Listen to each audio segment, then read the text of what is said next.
I'm 28 years old, working really hard as a marketing executive, and dealing with a chronic illness that makes every day tough. But the hardest part of my life isn't that, it's my family. I have a younger sister, Clara, who's 25, and she's the favorite. My parents, John and Linda, absolutely adore her. As for me, I'm lucky if they even notice I'm there.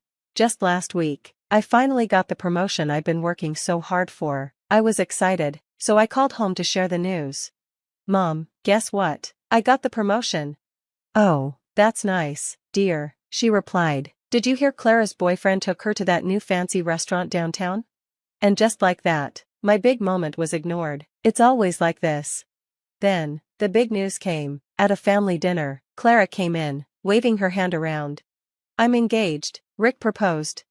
Everyone was cheering, Mom was crying, and Dad opened a bottle of champagne. Meanwhile, I was trying to hide my discomfort as pain from my illness flared up, not that anyone noticed. We need to start planning right away, Mom said excitedly. Miriam, clear your schedule, we'll need all the help we can get. I wanted to remind them about my health, but why bother? They'd just say I was being dramatic. The next few weeks were a blur of wedding catalogs, visiting venues, and endless talks about flowers and dresses. No one really asked my opinion, and when they did, it was quickly shut down. No, Miriam, we can't have lilies, Clara's allergic, remember? Of course, I remembered. I was the one who had rushed her to the hospital twice, because of it. But if I suggested something that didn't fit Clara's perfect wedding plans, it was immediately dismissed. One day, during one of those exhausting planning meetings, I decided to escape to my favorite coffee shop. That's where I met Ben. He noticed me struggling as I reached for my coffee. Are you okay? He asked, genuinely concerned. For once, someone was actually paying attention to me. We started talking, and I found out he was a doctor. When I mentioned my illness, he didn't brush it off or change the subject, he listened. We ended up chatting for hours. Ben became my safe space in the middle of all the wedding chaos. He understood my health issues, respected my job, and actually cared about my thoughts. It was a breath of fresh air. Then came the surprise. Clara approached me one day, beaming with excitement. Miriam, I want you to be my maid of honor. I was shocked. We hardly talked outside of family events, and now she wanted me to play such a big role in her wedding. Are you sure? We're not really close, Clara. Don't be silly, she said. You're my sister, it's tradition. And there it was, not because she valued our relationship, but because it was what people expected. I wanted to say no to Clara's offer to be her maid of honor, to protect myself from all the stress I knew it would bring, but the look on my parents' faces told me that saying no wasn't an option. So, here I am, about to take on the role of maid of honor for a sister who hardly knows me, in a wedding planned by parents who barely notice me. All this, while trying to keep up with my demanding job and manage my chronic illness. But at least I have Ben. Maybe things are finally looking up. Little did I know, the worst was still ahead. The big day arrived. I woke up feeling like I'd been hit by a truck, but I got out of bed anyway. I wasn't going to give anyone another reason to call me dramatic. I forced a smile as I helped Clara into her wedding dress. You look beautiful, I said, and I meant it. No matter what, she was still my sister. Thanks, she replied, barely looking at me. Just don't mess up your makeup crying during the ceremony. I want the photos to be perfect. The ceremony went by in a blur of white lace and teary vows. I stood there, holding my bouquet, feeling worse by the minute, but I kept it together. I had to. At the reception, I found Ben sitting at our table. You okay? He asked, holding my hand. You look pale. I'm fine, I lied. Just need to get through this. Suddenly, my mom appeared and grabbed my arm. Miriam, it's time for your speech. Don't embarrass your sister. I stood up, feeling a little unsteady as I made my way to the microphone. The room was spinning. I opened my mouth to speak, but no words came out. The last thing I remember was the floor rushing up toward me. I woke up to see Ben's worried face hovering above me. Miriam, can you hear me? He asked. What happened? I mumbled. You collapsed, Ben said. We need to get you to a hospital. That's when I heard my mother's sharp voice. Oh, for heaven's sake, Miriam, get up, you're making a scene. I tried to sit up, but the pain was too much. Mom, I really don't feel good. It's probably just nerves, my dad chimed in. Walk it off. Ben stood up, looking serious. She needs medical attention right now. Clara rushed over, her wedding dress rustling. Miriam, What are you doing? This is my wedding day. I'm sorry, I gasped. I didn't mean to. You never mean to, Clara snapped, but somehow, you always manage to steal the spotlight. Can't you let me have one day? I couldn't believe what I was hearing. You think I planned this? My mom stepped in. Miriam, that's enough. We're not leaving your sister's wedding. Stop being so dramatic and get back to your seat. Ben's voice cut through the noise. If you won't take her seriously, I'll be fine, Dad said. Take her if you have to, but don't expect us to leave the reception. As Ben helped me up, I looked at my family. They were already turning away, putting on fake smiles for the guests. Clara was back on the dance floor, laughing like nothing had happened. The drive to the hospital was a painful blur, both physically and emotionally. How could they just leave me like that? In the emergency room, doctors hurried to hook me up to machines, while Ben stayed by my side, holding my hand through it all. Finally, a doctor came over with my test results. Miss Thompson, you're having a serious flare-up of your condition. It's a good thing you came in when you did. This could have been very dangerous if left untreated. I let out a bitter laugh. Yeah, good thing.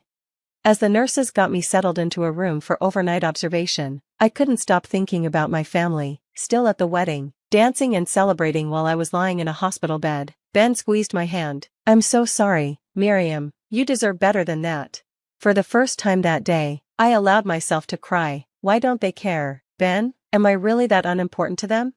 He didn't have an answer, and neither did I, but as I lay there, hooked up to IVs and monitors, one thing became clear: I couldn't keep living like this. I couldn't keep putting myself last for people who wouldn't even leave a party to take me to the hospital. As I drifted off to sleep, I made a promise to myself. Things were going to change. I just had to figure out how.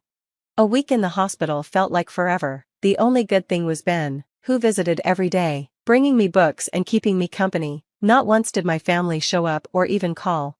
When I finally got discharged, I went home, completely drained, both physically and emotionally. When I opened the door, Mom, Dad, and Clara were sitting in the living room, acting like it was just another day. Oh, you're back, Mom said, barely looking up from her magazine. There's laundry that needs doing. I couldn't believe what I was hearing. Are you serious right now? I just got out of the hospital. Dad cleared his throat. About that, Miriam, we think you owe your sister an apology for ruining her wedding. Clara nodded, her face full of fake hurt. Do you know how embarrassing that was? Everyone was talking about it. Something inside me snapped. Apologize? I nearly died. And you want me to apologize? Don't be so dramatic, Mom sighed. It's always something with you, isn't it? That was it, the final straw. I'm done, I said, my voice shaking. I'm done with all this toxicity. I'm out of here. I stormed to my room, threw some clothes into a bag, and walked out. They didn't even try to stop me. Ben was waiting outside in his car. One look at my face, and he knew. You're staying with me, he said. It wasn't a question. The next few weeks passed in a blur of doctor's appointments and work. I threw myself into my job, determined to prove that I could succeed without my family's so-called support. One day, I was going through some old papers when I found documents about a trust fund in my name. Curious, I called the bank. I'm sorry, Miss Thompson, but that account has been almost drained, the banker said. My head was spinning. That's impossible. I've never touched it. After some digging, I discovered the ugly truth. My parents had been taking money from my trust fund for years, using it to pay for Clara's expensive lifestyle. I felt sick. Not only had they neglected me emotionally, but they had also been stealing from me. I knew I needed help, so I called a lawyer named Tom. After reviewing the documents, Tom looked serious. This is a big deal, Miriam. Your parents could face criminal charges for this. Part of me wanted to let it go, to just walk away, but a stronger part of me was done being pushed around. What do we do? I asked.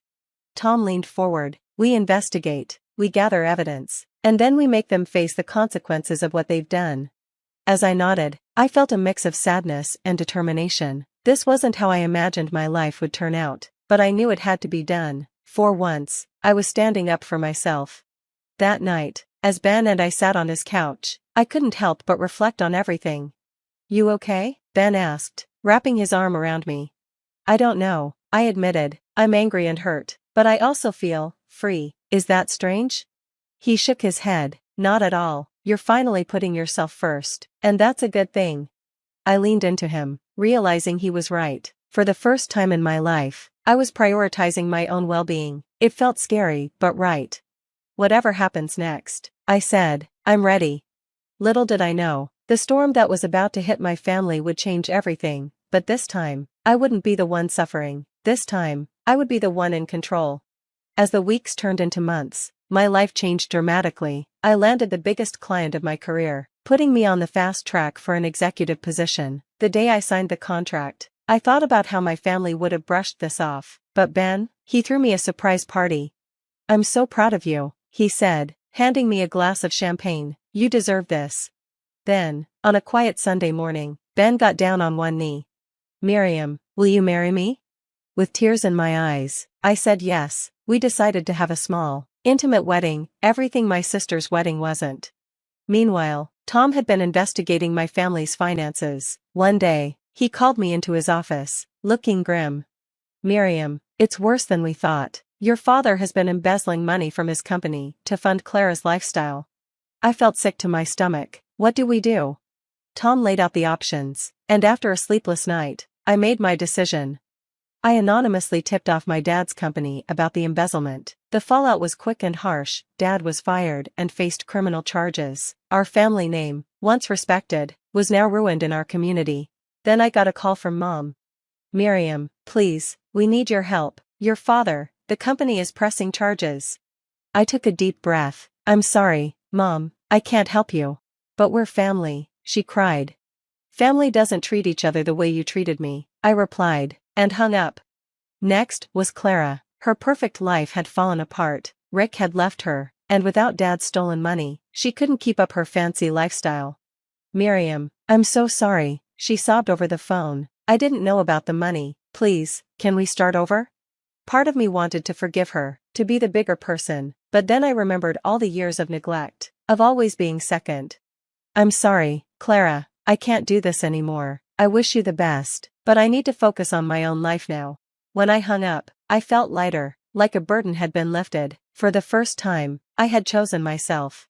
The day of my wedding finally arrived. It was nothing like Clara's big, over-the-top event, just me, Ben, and our closest friends in a beautiful garden. As I walked down the aisle, all I saw in Ben's eyes was love, no judgment, no comparison, just pure acceptance.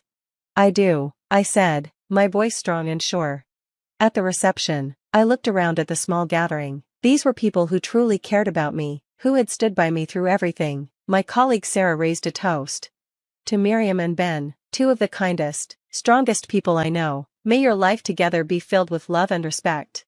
As Ben and I swayed during our first dance, I thought about the journey that had brought me here. What are you thinking about? Ben asked softly. I'm thinking about how far I've come, I replied, and how excited I am for our future. He smiled and pulled me closer. Me too. I love you, Miriam.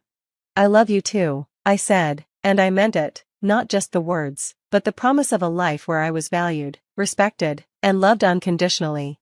As the night came to an end, I felt a deep sense of peace. My family's actions had consequences, but I no longer felt responsible for fixing their mistakes. I had my own life to live, my own family to build, with Ben by my side.